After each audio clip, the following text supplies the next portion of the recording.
Hello दोस्तों, मैं हूं तौफीक।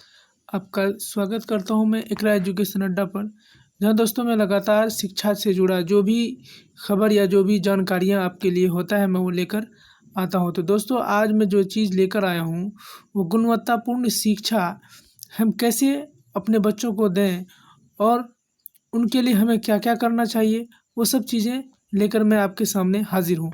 दोस्तों इसको समझने से पहले हम ये जान लें कि ये किन-किन चीज़ों के लिए इम्पोर्टेंट होता है। तो सबसे पहली बात ये कि जब आप किसी टीईटी एग्ज़ाम वगैरह में बैठते हैं, तो इसमें बहुत इम्पोर्टेंट होता है और इससे ही बहुत सारे सवाल पूछे जाते हैं। तो जब इनसे सवाल पूछे जाते हैं तो इसकी जानकारी हम टीचरों को होना बहुत ज़रूरी है। तो आइए हम जानते हैं कि किस तरह अपने बच्चों को गुणवत्तापूर्ण शिक्षा देने के लिए सरकार किस तरह के कार्यक्रम बनाती है और वो हमारे लिए एग्ज़ाम के पर्पज़ से कितना ज़रूरी होता है और कौन-कौन सी चीज़ें एग्ज़ाम में अक्सर पूछी जाती हैं, उन सब पर हम कई सारे पॉइंट हैं, जैसे कि लगभग 20 पॉइंट हैं जिसको बारी-बारी से समझेंगे कि हम गुणवत्तापूर्ण शिक्षा देने के लिए सरकार के द्वारा कौन-कौन से कार्यक्रम चलाए जा रहे हैं और उस कार्यक्रम का क्या उद्देश्य होता है। तो पहला पॉइंट है विद्यालय के समय से खुलना एवं बंद होना।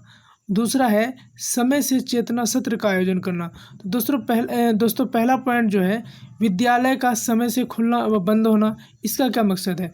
तो इसका मकसद है कि जो हम सुबह बच्चों का जो आने का टाइम है वो टाइम से पहले स्कूल खुल जाना चाहिए और टाइम हो जाने के बाद ही स्कूल को बंद होना चाहिए।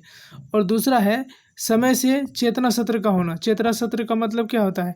प्रार्थना वगैरह होना और बच्चों को जो हम सीख देते हैं वो सब सीख को बताना, ये सारी चीज़ें होना ज़रूरी है। उसके बाद तीसरा पॉइंट है हर एक बच्चा एवं शिक्षक विद्यालय के समय विद्यालय में उपस्थित रहे। ये भी बहुत इम्पोर्टेंट चीज़ है कि हमारा जो बच्चा है वो भी रहे स्कूल में, तो साथ के साथ टीचर भी उस समय स्कूल जब तक खुला रहता है तब तक स्कूल में उपस्थित रहें, वो इधर-उधर न जाए। चौथा पॉइंट दोस्तों, हर एक बच्चा एवं हर एक शिक्षक सीखने सिखाने की प्रक्रिया में तल्लीन है।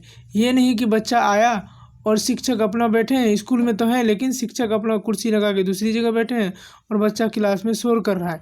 ये नहीं होना चाहिए। होना ये चाहिए कि बच्चा और जो शिक्षक हैं दोनों क्लास में हो और सब टीचरों का जो अपना-अपना क्लास में रूटीन बना हुआ है उसके हिसाब से अपने-अपने क्लास में रहने चाहिए। तभी हम इस नियम का चौथे नियम का पालन कर सकते हैं कि हर एक बच्चा अपने हर एक की शिक्षक को सीखने सिखाने की प्रक्रिया में तल्लीन रहना चाहिए। तो पाँचवा पॉइंट है शिक्षकों को बच्चों के शैक्षिक स्तर की जानकारी एवं उसका संधारण करना चाहिए। तो इसमें कहने का मकसद है दोस्तों पाँचवा नंबर में कि शिक्षकों को बच्चे की शैक्षिक स्तर की जानकारी एवं उसका संधारण, यानी एक टीचर को बच्चा कितना जान रहा है और वो कितना सीखा है उसकी जानकारी होनी ज़रूरी है। और हम वहाँ पर ये देखें कि बच्चे के अंदर कहाँ पर कमज़ोरी है, उसको सुधारने की ज़रूरत है। इस पॉइंट को बहुत इम्पोर्टेंट पॉइंट है ये कि उसके लिए हमको क्या करना होगा। उसके लिए नंबर 6 पॉइंट सतत एवं व्यापक मूल्यांकन करते रहना होगा समय-समय पर बच्चे का, कि हम इस बच्चे के अंदर कितनी तब्दीली आ रही है, हम जो सिखा रहे हैं वो सीख पा रहा है नहीं पा रहा है। अगर नहीं सीख पा रहा है तो उसके क्या कारण हैं, उसको किस तरह हम सिखा सकते हैं और उसके लिए कौन-सा नया रोचकता लाएँगे अपने पढ़ाने में, या बच्चे के अंदर क्या हमको एक नई चीज़ को जागृत करना होगा, उसको कौन ऐसी चीज़ तरीका अपनाएँगे जिससे ये बच्चा सीख जाएगा। उसके बाद है दोस्तों नंबर 7 पॉइंट कक्षा 1 के लिए विशिष्ट रूप से निर्धारित पूर्वकालिक शिक्षक, यानी जो कक्षा 1 से विशिष्ट रूप से निर्धारित पूर्णकालीन शिक्षक, यानी जो शिक्षक हमारे ट्रेंड होते हैं उनके लिए बच्चों को पढ़ाना बहुत आसान होता है। और उसके लिए विशिष्ट रूप से ख़ास तौर पे जो शिक्षक वहाँ पर बहाल किए जाते हैं, जैसे डीएलएड मान लीजिए। डीएलएड क्या होता है 1 to 5 को पढ़ाने के लिए स्पेशल होता है। उनको बच्चों को उन्हीं बच्चों को पढ़ाने की ट्रेनिंग दी जाती है कि छोटे बच्चों को आप कैसे पढ़ाएँगे और 1 to 5 तक के जो बच्चे होते हैं उनको किस तरह पढ़ाएँगे।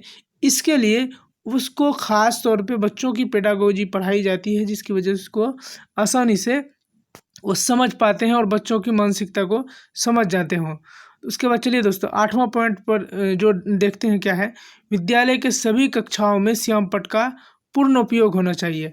यानी जो हमारा ब्लैक बोर्ड होता है उसका इस्तेमाल होना चाहिए, और वहाँ पर बच्चे फ़ोटो बनाएंगे या हम फ़ोटो बना के बच्चों को समझाते हैं कि बेटा ये क इस तरह से होगा, ख इस तरह से होगा।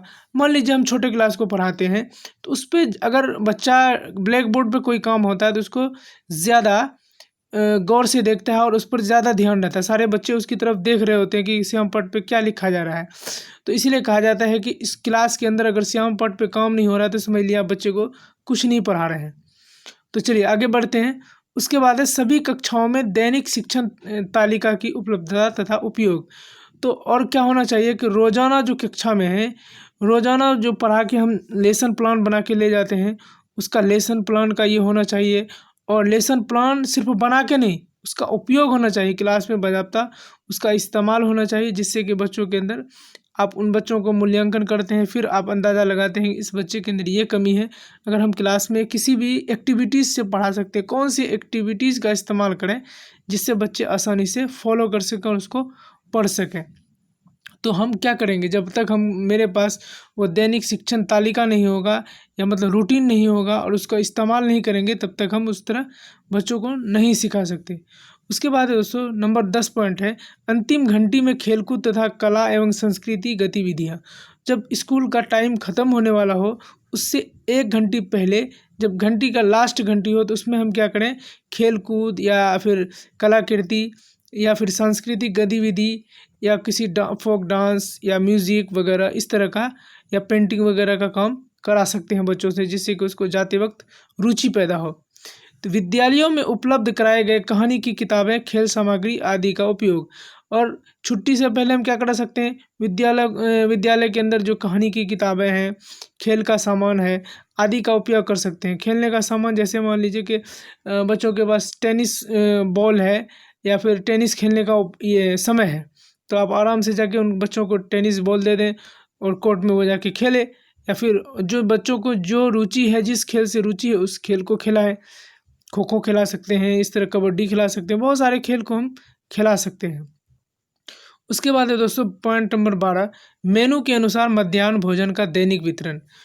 यानी सरकार जो अपना कार्यक्रम चलाती है, उसके तहत जो मध्याह्न भोजन होता है उसके तहत ये होता है कि आप मेनू के हिसाब से बच्चों को भोजन कराएं।